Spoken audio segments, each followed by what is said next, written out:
ஓம் நம சிவாய. நேயர்கள் அனைவருக்கும் வணக்கம். இன்னைக்கு நம்ம பார்க்க போகிறது 2026 பிப்ரவரி மாத ராசி பலன்கள்.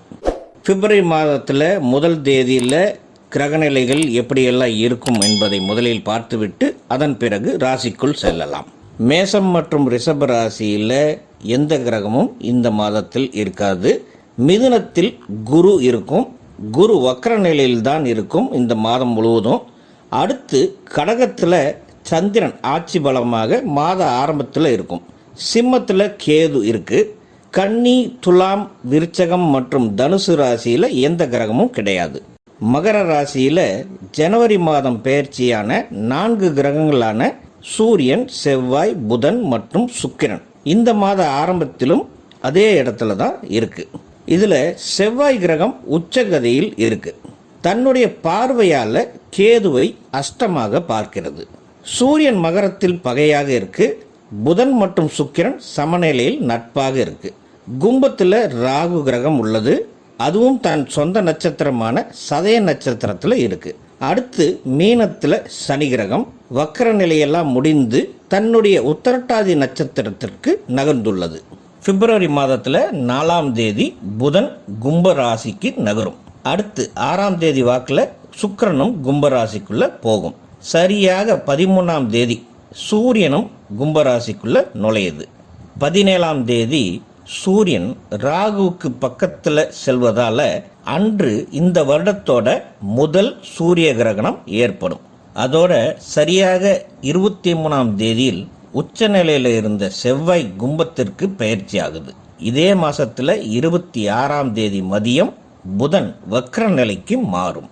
இதில் பாசிட்டிவான விஷயம் என்னவென்றால் 13ஆம் தேதிக்கு பிறகு 3 கிரகமும் கும்பத்திற்கு போன பிறகு குருவுடைய பார்வை கும்பத்தின் மீது விழுவதால் ராகு கிரகம் அங்கே இருந்தால் கூட சுபத்துவமாகவே இருக்கும். சரியில்லாத ஒரு விஷயம் என்னவென்றால் மகர ராசியில் இருக்கும் போதும் சரி, கும்பராசிக்கு பயிற்சியான பிறகும் சரி, செவ்வாயின் பார்வை கேது மீது விழுவதால் பல ராசிக்காரர்களுக்கு அது பிரச்சனையை கொடுக்கும்.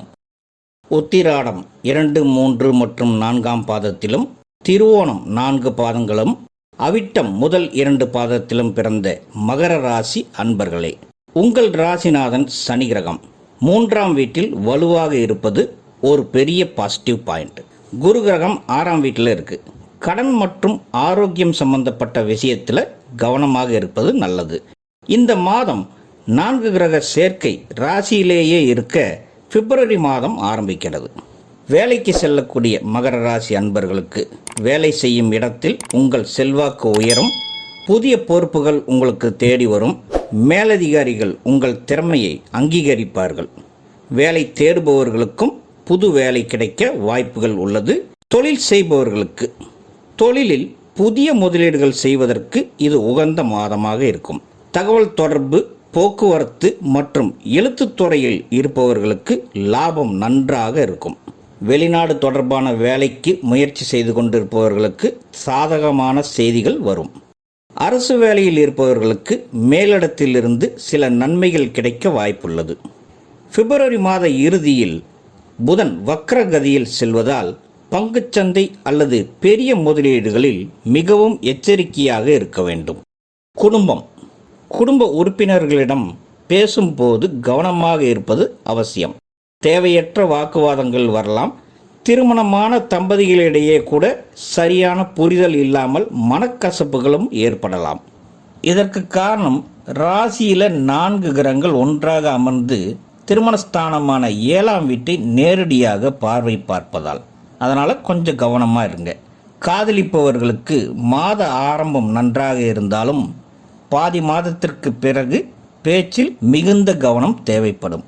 காரணம் என்னவென்றால் கும்பராசிக்குள்ள சூரியன், சுக்கிரன் மற்றும் புதன் நுழைகிறது.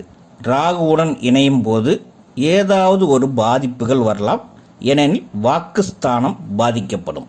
அதனால் லவ் பண்ணிகிட்டு இருக்கிறவங்களுக்கு நீங்கள் பேசும்போது அதை வேறு மாதிரி அவங்க புரிஞ்சுக்கிட்டு அவங்க உங்களை பிரேக்கப் பண்ணக்கூட வாய்ப்பு இருக்குது. கொஞ்சம் கவனமாக இருங்க. திருமண முயற்சியில் இருப்பவர்களுக்கு மாத பிற்பகுதியில் குரு பார்வையால் நல்ல வரன்கள் அமையலாம். நண்பர்கள் மற்றும் உறவினர்களால் உதவிகளும் கிடைக்கும். சமூகத்தில் உங்கள் அந்தஸ்தும் உயரும். மகர ராசியில் பிறந்த மாணவர்களுக்கு கல்வியில் சிறந்து விளங்கும் காலம் இது. விடாமுயற்சியும் தைரியமும் அதிகரிக்கும். கடினமான பாடங்களையும் எளிதில் புரிந்து கொள்வீர்கள். அரசு தேர்வுகள் மற்றும் விளையாட்டுப் போட்டிகளில் ஈடுபட்டால் இந்த மாதம் வெற்றி நிச்சயமாகும். சீனியர் சிட்டிசன்ஸ், உங்களுக்கு இந்த மாதம் அதிர்ஷ்டகரமான மாதமாகவே இருக்கும். அலைச்சல்கள் குறைவாகத்தான் இருக்கும். கடன் வாங்குவதை மட்டும் தவிர்க்கவும். ஆரோக்கியம் என்று பார்த்தால் பிரச்சனைகளை ஏற்படுத்தக்கூடிய 6ஆம் இடத்தில் குரு இருப்பதால் தசைகளில் வலி, தசைப்பிடிப்பு, செரிமான கோளாறுகள் வரலாம். உடம்புல கொஞ்சம் அதிகப்படியான எதிர்ப்பு சக்தி உருவாவதற்கு பழங்கள் அதிகமாக எடுத்துக்கொள்ளவும்.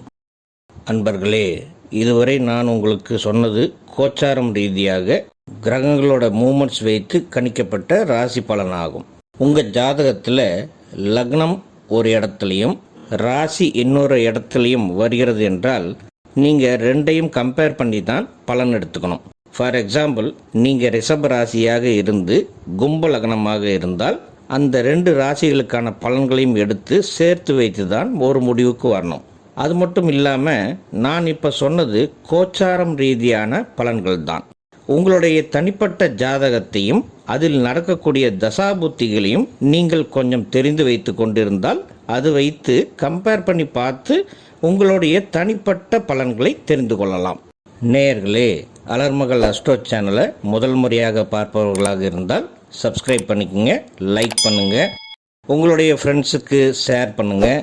உங்களுடைய மேலான கருத்துக்களை கமெண்ட்ஸில் பதிவிடுங்க. உங்கள் தனிப்பட்ட ஜாதகத்தை பார்க்க வேண்டுமெனில் கீழே தெரியும் எங்களுடைய நம்பருக்கு வாட்ஸ்அப் மூலமாக மெசேஜ் பண்ணுங்கள். நன்றி. வாழ்க வளமுடன். ஓம் நம சிவாய.